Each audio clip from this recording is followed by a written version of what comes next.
Si on veut revenir aux origines de ce qui s'est passé avant et pourquoi nous sommes dans des situations différentes les uns et les autres, nous Palestiniens de l'intérieur et de l'extérieur, malgré notre histoire collective qui est une et unique, nous devons le dire.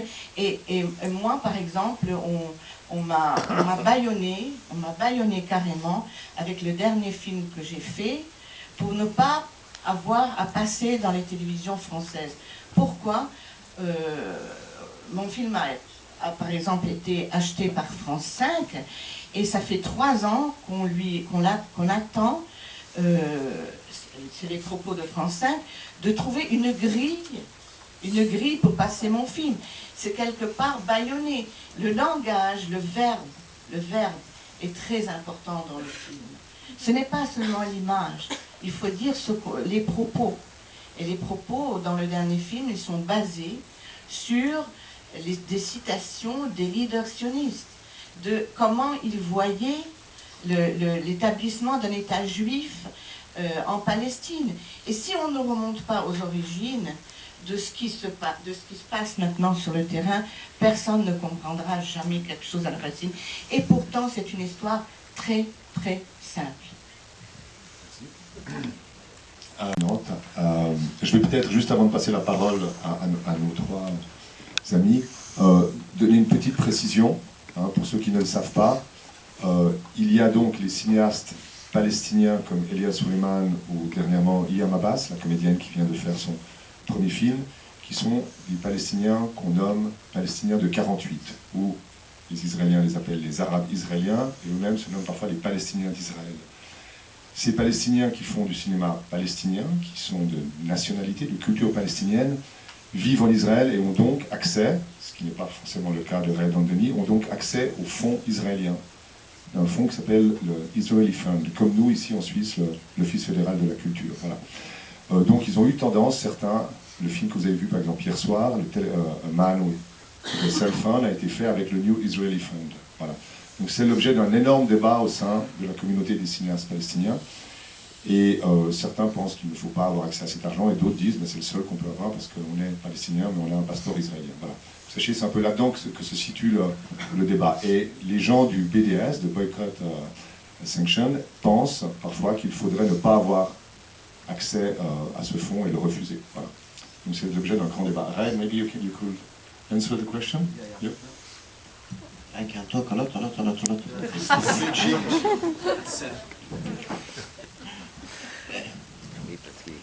Look, first of all, I believe that boycotting Israel is a duty, in a way, because if Israel, I'm talking in general, if Israel didn't feel that the occupation cause Israel lose, why she will leave? Why they will end the occupation? So I think boycotting Israel culturally, economically, educationally, whatever, it's the same way, the same tool that the world used in the 80s during the apartheid in the South Africa. So really I believe in boycott. But I'll tell you a story, a little story actually. In 1998, my lawyer, when I used to be a political prisoner, Liat Semel, she's well-known Israeli lawyer. She's most of the Palestinians like her, like a member of their family. She's still Israeli, you know. And she called me. She told me, Raed, I want to introduce you to a filmmaker. He wants to make a film about Palestine, and I want you to meet him and to help him. Of course, I told her, yes, I will. I met an Israeli filmmaker, and I helped him to produce a film called The Inner Tour. Maybe part of you saw it. It's dealing with the issue of refugee, a group of Palestinians visiting inside Israel as a tourist, but at the same time they are visiting their land. So from this level, okay, I want to boycott Israel, but can I tell Liat Semel, no, I don't want to help you. She helped me when I was in jail, and I met this guy in the personal level. I find him very interesting, and his project really is important, and I find him honest. So do I have to be like a militant and stand like that and say boycott, or I have also to go to this reference of the personal thing? So, and also you have to deal with this when you are living in Palestine all the time. As example, when I'm living in Paris, I boycott all the Israeli goods. When I go back to Ramallah, if I will boycott all of that, I didn't find something to eat. Like my daughter will stay without milk.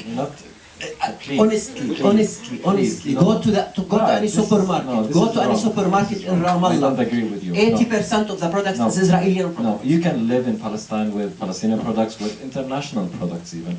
I am not talking about what exists, but I'm talking what exists in the supermarket. In the go supermarket, to whatever. You go to the supermarket, you find 70. There is no. You didn't go to supermarket in Ramallah like. Well, I went. 70% of what exists is Israeli. I don't know what kind of supermarkets you go to. Look, we have to be honest. We are honest. Beit Zahur, Beit Jala. Come on, we even export produce, Palestinian produce outside. Whatever. Come on, please. Whatever. Most of the products in the supermarkets in Ramallah is Israeli, and to be honest with you, most of them, a lot of. True. Anyone It's go to true. Ramallah, you get inside. Yeah. You get It is really a problem. I agree with you. It's a problem. Vegetables later on. Yes. No. Let's please let's stay in the cinema field for a while. Yeah. So, Continue. I tell you what's the problem. I think it's a cultural No. problem. Let's not a cultural problem. It's a deep psychological issue, and if you want, we can talk about it. After 60 years of living as a slave, you fell in love with your master. We start most of the Palestinians seeing the Israeli food as the better food. The Israeli army is the most powerful army in the world. We have this deep psychological complexity to be in love with our master in a way, and we don't have to deny that, but this is a different kind of discussion. We don't have to deal with it now. But really that exists. And I have many stories about Palestinians when they want to buy the cigarette. They go to the supermarket out of area A to buy the Marlboro that's coming stamped with the Israeli tags, and that exists every day. But this is exactly what I'm saying. You said it's all Israeli, so yeah, because now you're there's, contradicting okay, we don't yourself. have to go in details about that because many people also looking for that. Of course, and it's that's true. why they exist in the supermarket also. So. But Israel, if we let's go back. I'll go back to the boycott. cinema. No, to boycott on cinema. So as a filmmaker, personally, again, you have to deal with all this complexity. When I finish my film, every Israeli filmmaker, every Israeli festival want it. Absolutely, Haifa, Jerusalem, whatever, all they want it. Like I get emails immediately, the first festival that they want it because it's the most sexy thing that they will have a Palestinian filmmaker among them. And many people told me, come on, you make a film, you have to affect inside the Israeli society. I told, look, it's not my duty to affect my Israeli society. I have only one thing I think about it. Can I, in the personal level, can I, living in Bethlehem and send my film to Jerusalem, why the character of the film need to go to the military camp to apply for a permit to go to see the film there? Can I? Of course I can. What kind of schizophrenia I will live if I do so?